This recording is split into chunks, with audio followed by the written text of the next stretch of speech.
आप सभी का स्वागत है इस ऑनलाइन क्लास में। सभी को नमस्कार। Class 9th mathematics chapter 2 polynomials है। अब यहाँ ये पार्ट 6 है, means 6 video of this chapter. अब इसमें हमने factorisation of polynomials and factor theorem ये दोनों इंक्लूड किया है। चलिए आते हैं टॉपिक पे। तो सबसे पहले फैक्टर थ्योरम है। If P X is a polynomial of degree n greater than 1 and a is any real number, then first case है इसमें x minus a is a factor of px if pa is equal to 0. अब pa is equal to 0 means the remainder is 0, because if it is divided by x minus a then the remainder is given by pa.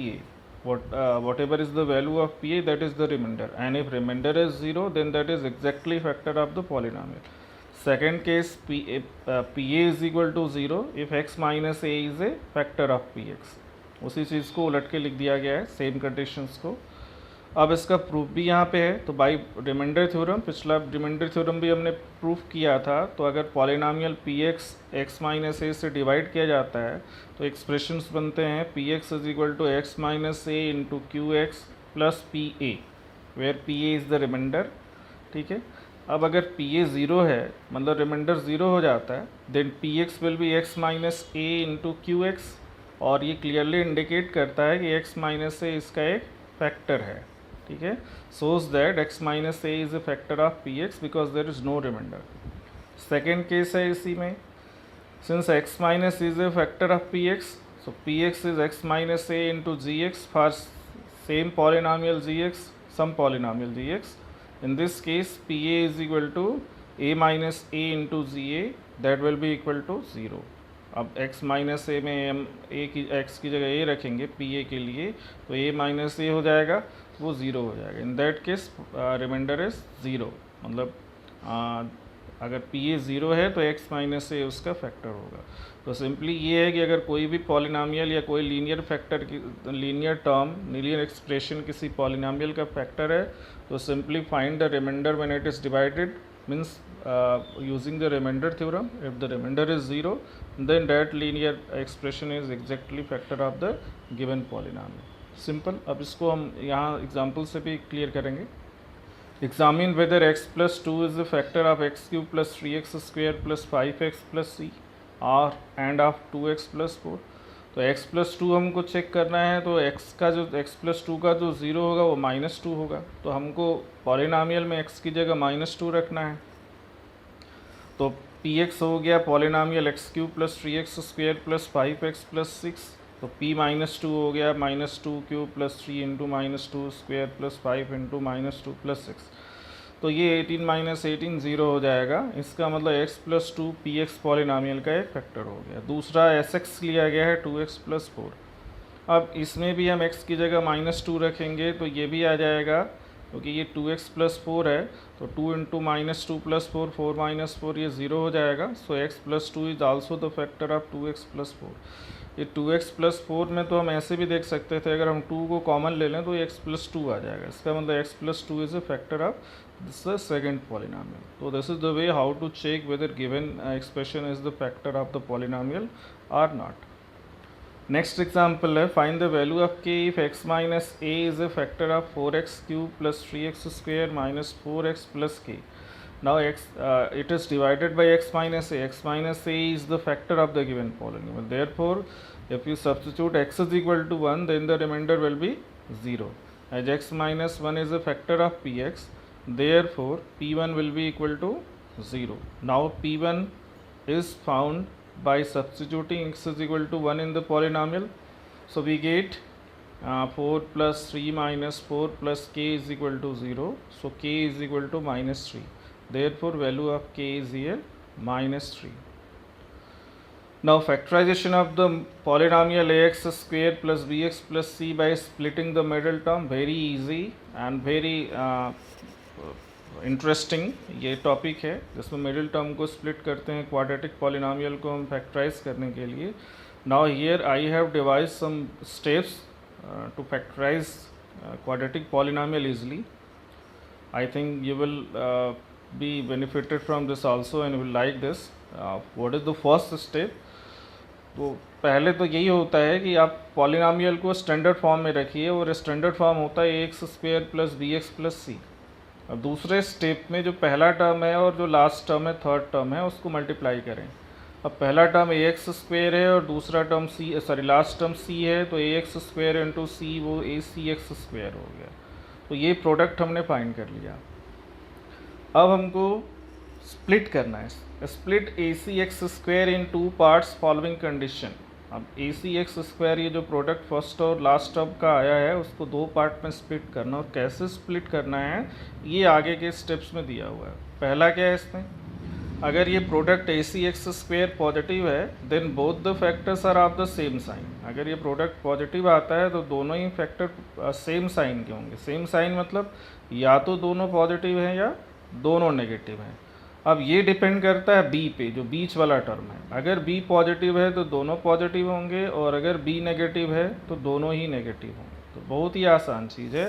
First और last term का product अगर positive आता है तो दोनों ही factor same sign के होंगे, और वो डिपेंड करेगा बी पे। अगर बी पॉजिटिव है तो दोनों पॉजिटिव होंगे, बी नेगेटिव है तो दोनों नेगेटिव है। अब दूसरे कंडीशन पे आते हैं कि अगर ए सी एक्स स्क्वेयर जो है प्रोडक्ट जो है वो नेगेटिव आता हो, तो दोनों ही फैक्टर जो होंगे वो अपोजिट साइन के होंगे। If b is negative then अच्छा, इसमें अभी एक कंडीशन और बचा हुआ था। अगर बी पॉजिटिव है तो दोनों पॉजिटिव हैं, और बी नेगेटिव है तो दोनों नेगेटिव हैं। तो ये दो कंडीशंस इसमें हो गए। लेकिन अब नेगेटिव वाले केस में if a C x square is less than zero then both the factors are of opposite sign. अगर जो प्रोडक्ट फर्स्ट और लास्ट टर्म का नेगेटिव आता है तो दोनों ही फैक्टर अपोजिट साइन के, मतलब एक पॉजिटिव होगा तो दूसरा नेगेटिव होगा। कौन पॉजिटिव होगा कौन नेगेटिव होगा that depends on b, the middle term. कैसे होगा, अगर बी पॉजिटिव है तो जो बड़ा फैक्टर है वो पॉजिटिव होगा और छोटा वाला नेगेटिव होगा। अगर बी नेगेटिव है तो बड़ा वाला फैक्टर नेगेटिव होगा और छोटा वाला पॉजिटिव होगा। ठीक है, अब ये हम फैक्टर कर रहे हैं यहाँ पे। Factorise 6x square plus 7x plus 5 by splitting the middle term and by using the factor theorem also. अब इसको फैक्टराइज करना है तो फर्स्ट टर्म और last term means 6x square into 5 30x square हो गया। देखिए अब ये 30x स्क्वेयर पॉजिटिव आ रहा है, इसका मतलब दोनों ही फैक्टर पॉजिटिव मतलब सेम साइन के होंगे। अब ये डिपेंड करेगा b, और b क्या है यहाँ पे प्लस 17 है, means both factors are positive. अब हमको स्प्लिट करना है इस 30x स्क्वेयर को ऐसे जिसका सम जो है वो 17 आए। तो 30x स्क्वेयर जो हो गया वो 15x इंटू 2x हो गया, जहाँ पे 15x प्लस 2x जो है 17x बीच वाले के बराबर हो जाएगा। अब हम स्प्लिट करते हैं फिर मिडिल टर्म को। तो 6x square plus 17x plus 5 जो एक्सप्रेशन है इसमें मिडिल टर्म स्प्लिट कर रहे हैं, तो 6x square plus 15x plus 2x plus 5 हो गया।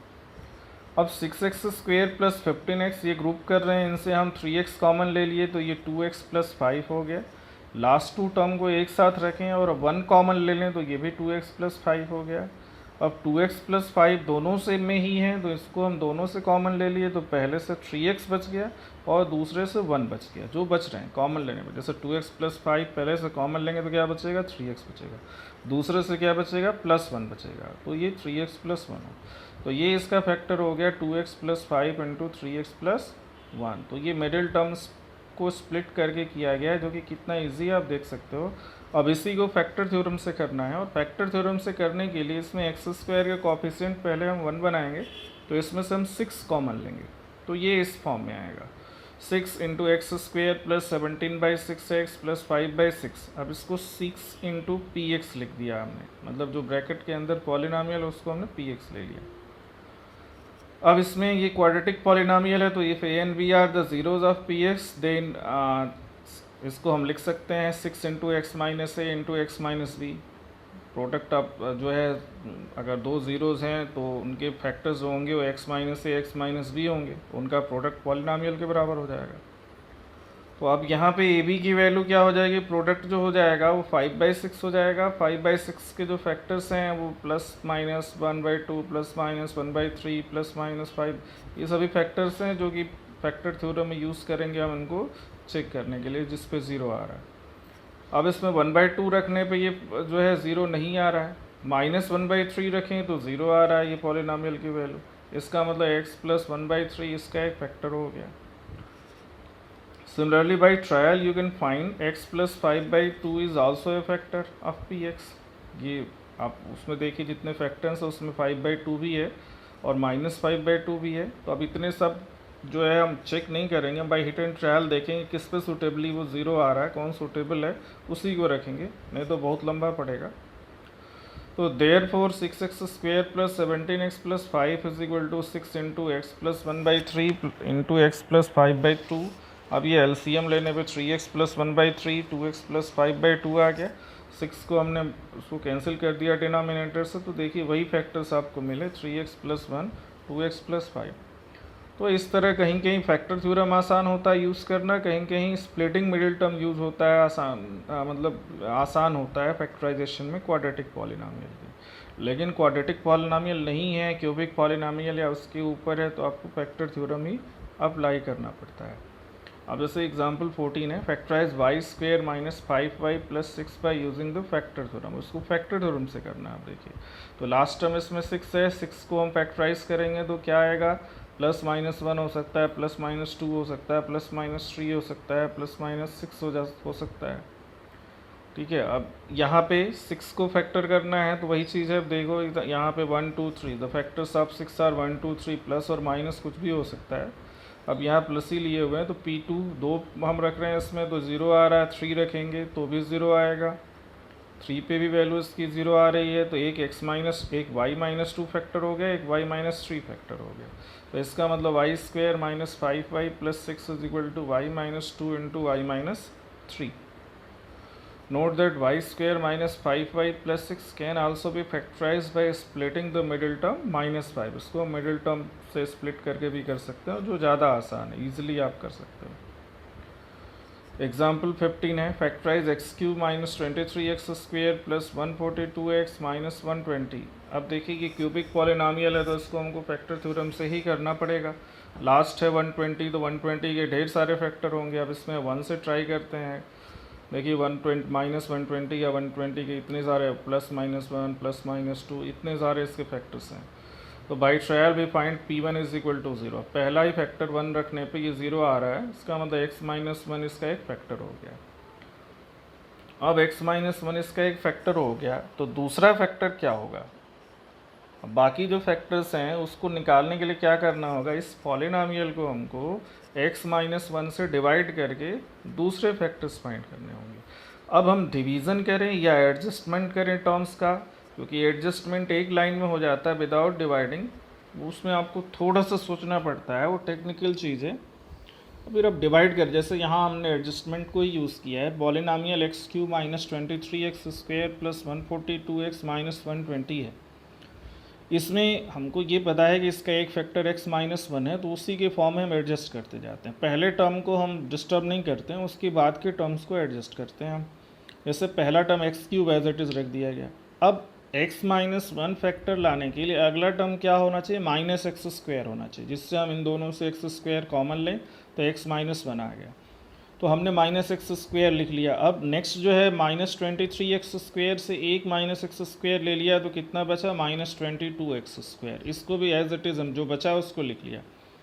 अब फिर आगे x का कितना टर्म होना चाहिए, अगर x-1 फैक्टर लाना है तो -22x² है तो +22x होना चाहिए, जिससे कि हम -22x कॉमन लें तो वहाँ भी x-1 आए। तो अब नेक्स्ट x वाले टर्म से हमने +22x ले लिया।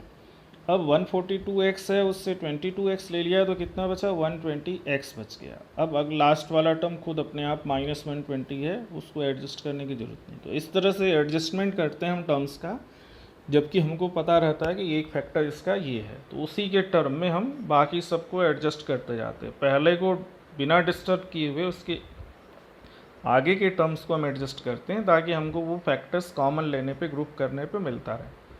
अब देखिए इसमें से पहले 2 से हमने x² कॉमन ले लिया तो x-1 आ गया। नेक्स्ट 2 से हमने -22x कॉमन ले लिया तो भी x-1 आ गया। लास्ट 2 से हमने 120 कॉमन ले लिया तो x-1 आ गया। अब देखिए x-1 सब में कॉमन हो गया तो पहले से x² बच जाएगा, दूसरे से -22x बचेगा और तीसरे से +120 बचेगा। अब इसमें x² - 22x + 120 को मिडिल टर्म हम स्प्लिट करेंगे पहले और लास्ट को मल्टीप्लाई करेंगे तो 120x² हो जाएगा, जो कि पॉजिटिव है। तो दोनों ही फैक्टर सेम साइन के होंगे, क्योंकि b यहाँ नेगेटिव है तो दोनों ही माइनस होंगे। अब 120 के दो फैक्टर क्या होंगे, तो वो हो जाएगा 12x इंटू 10x, दोनों ही नेगेटिव होंगे। अब देखिए कि वही चीज़ दिया हुआ है। Now X square minus 22x plus 120 can be factorise either by splitting the middle term और by using the factor theorem. By splitting the middle term वही चीज़ है, इसको minus 12x into minus 10x किया गया, फिर स्प्लिट करके इसको फैक्टराइज किया गया। तो इसके दो फैक्टर आ गए, x minus 12 into X minus 10। अब फाइनली जो क्यूबिक पॉलिनॉमियल दिया है वो उसका फैक्टर हो गया x cube minus 23x square minus 142x minus 120। ये पॉलिनॉमियल है। x माइनस 1 हमने फैक्टर थ्योरम से फाइंड किया, x माइनस 10 x माइनस 12 अभी हमने फाइंड किया मिडिल टर्म को स्प्लिट करके। तो फाइनल फैक्टर हो गया x minus 1 into X minus 10 into X minus 12। तो इस तरह से हमने फैक्टर थ्योरम और स्प्लिटिंग मिडिल टर्म ये दोनों ही यूज़ करके फैक्टराइजेशन यहाँ सीखा हुआ है। अब दोनों ही आसान है, कहीं मिडिल टर्म स्प्लिट करना क्वाड्रेटिक पॉलिनॉमियल के लिए आसान होता है और उसके बाद कहीं फैक्टर थ्योरम आसान होता है। तो जहाँ अगर स्पेसिफिकेशन नहीं दिया हुआ है वहाँ पे आपको स्वतंत्र हैं, आप जो चाहें वो यूज़ कर सकते हैं। But if something is given that use the factor theorem या स्प्लिट द मिडिल टर्म, तो आपको वो यूज़ ही करना पड़ेगा उसको फैक्टराइजेशन करने के लिए। और अगर क्वाड्रेटिक पॉलिनॉमियल नहीं है तो फिर आपको फैक्टर थ्योरम ही यूज़ करना होगा उसको फैक्टराइज करने के लिए। ठीक है, तो आप सभी को धन्यवाद। फिर नेक्स्ट वीडियो में हम नेक्स्ट एक्सरसाइज को सॉल्व करेंगे, तब तक आप उसको सॉल्व कीजिए, समझिए। ठीक है, तो आप सभी को धन्यवाद।